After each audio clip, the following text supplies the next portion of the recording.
Hello there. Well, we're 5 weeks into the story of Where Did Your Heart Go? So naturally, we're on chapter 5. I hope you're keeping up. If not, please subscribe to my YouTube channel and you will find all 4 previous chapters there ready to listen to. So you can easily spend a whole evening just listening to me telling you the story. So here we are, chapter 5 of Where Did Your Heart Go? Charlotte had missed her alarm this morning as I headed upstairs and gave the bedroom door a knock. Charlotte, are you moving? Otherwise you'll be late. Yeah, Mum, sorry I overslept, she mumbled from behind the door. I'll do you some toast and coffee, I said, as I went back down the stairs to the kitchen. When Charlie emerged, I saw slightly more makeup than I would have liked as she sat down. She was wearing her pale pink jeans and big fluffy white jumper that I had bought her for Christmas. You look nice, I said. Well, I've got to make Craig see what he's missing. That's your decision, but as I said, there are plenty more guys out there who would be lucky to go out with you, I said, giving her a hug as I walked behind her. Thanks, Mum. She grabbed the thermal mug I'd poured her coffee in and headed for the door. I watched her disappear down the driveway and catch up with her friend Julia, who was waiting at the corner. She reminded me of me so much, well, except that she was much more aware of things that I had largely been innocent to when I was her age. I went upstairs to gather a load of washing before I had to leave for work. My diary lay on her bedside cabinet, a bookmark highlighting her progress. Sitting on the bed, I couldn't resist and started to read. Saturday the 16th of January, 1988. It's 2 weeks since I first saw James, and I can't believe that I'm now lucky enough to call him a friend. But I still want more. I wanted to add boy to the start.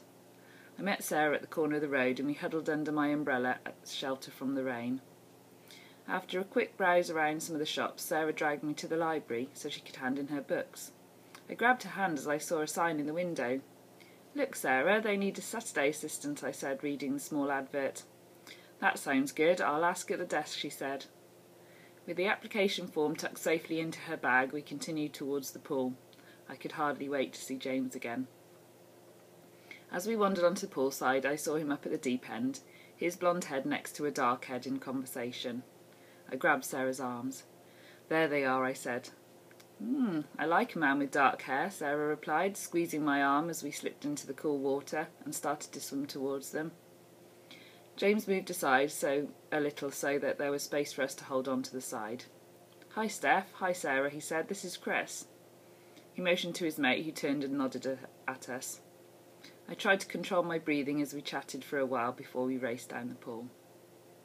We spent an enjoyable hour splashing around together, laughing and joking. James gave me some pointers on my diving technique before showing off with a somersault. Then as we took a breather on the side, he motioned to me. Steph, why don't you go into the water and close your eyes? Why? It's a surprise, he said, grinning at me.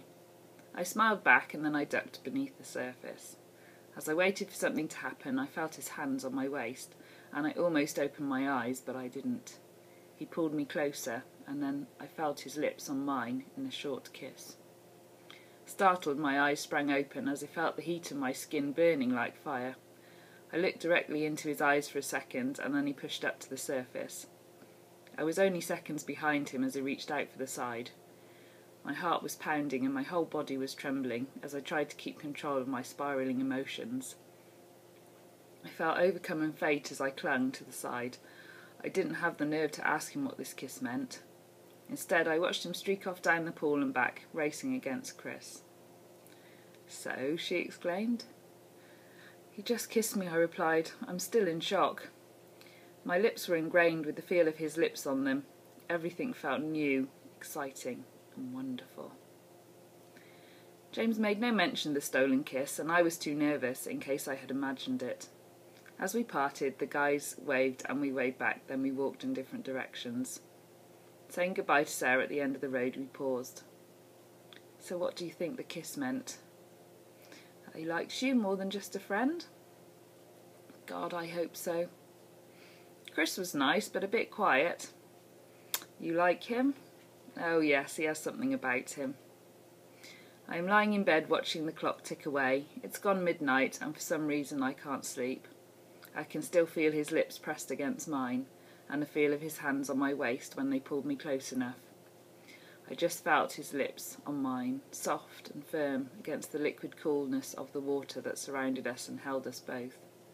We were suspended in a timeless moment, and into that moment I slipped as I dreamed of kissing James again. Monday the 18th of January 1988. Walking to meet Sarah, June and Amanda, I was looking forward to hearing all the other gossip from the double date of the weekend. As we all fell into step together, I gave Sarah a small wink. I loved the fact that James was our secret from the others. Also, I knew how jealous June could be, and I didn't need the extra competition for James's affections if she were to suddenly turn up at the pool with us. "So how was your date on Saturday?" I asked. "John was the perfect gentleman and paid for us to go for a meal and then the cinema in Gloucester," June said. "Not sure how much of the film they watched," Amanda said, laughing. "Too much kissing going on," Sarah added. They both nodded and I watched June clutch at her heart and declare, "Girls, I am in love." We all smiled at her and wondered how many times in the past she had said this, only to split up with the guy in question within days. "For how long?" Amanda said. "Forever, of course. He's the one for me." Thursday the 21st of January 1988. As school came to a close, I almost dashed out of the gates at a run. I was eager to get home and do my theory revision for the life-saving course, as it was exam time tonight. Sarah just about managed to catch up with me as we left June and Amanda dawdling near the gates with John and Gareth. Walking into the pool at around 7, I could tell everyone was as nervous as I felt. We all shuffled around the papers as we waited to take the exam.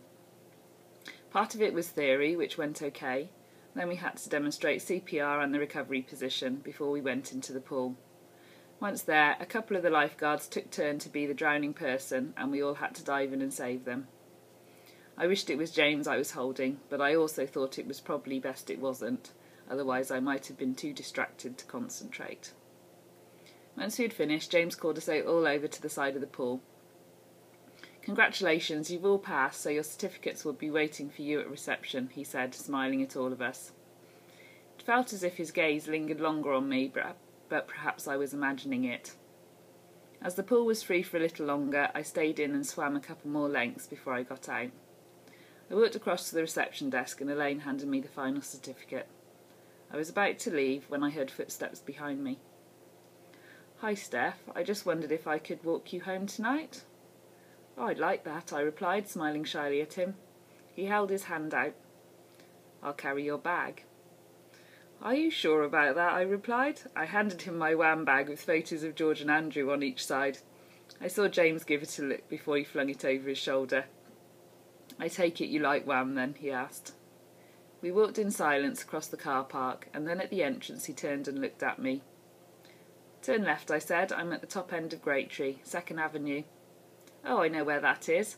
Luckily I'm not that far away from you on 4th Avenue. The darkness made me brave, and I reached out and placed my hand in his. He squeezed it but didn't let go. As we neared the avenue sign, we stopped. "Here will be fine," I said. "I'm the 3rd house along." "Cool," he replied as he handed me back my bag. In the glow of the streetlight I watched as he bent down softly towards me and gently brushed his lips against my cheek. So soft was the touch that I could hardly feel it.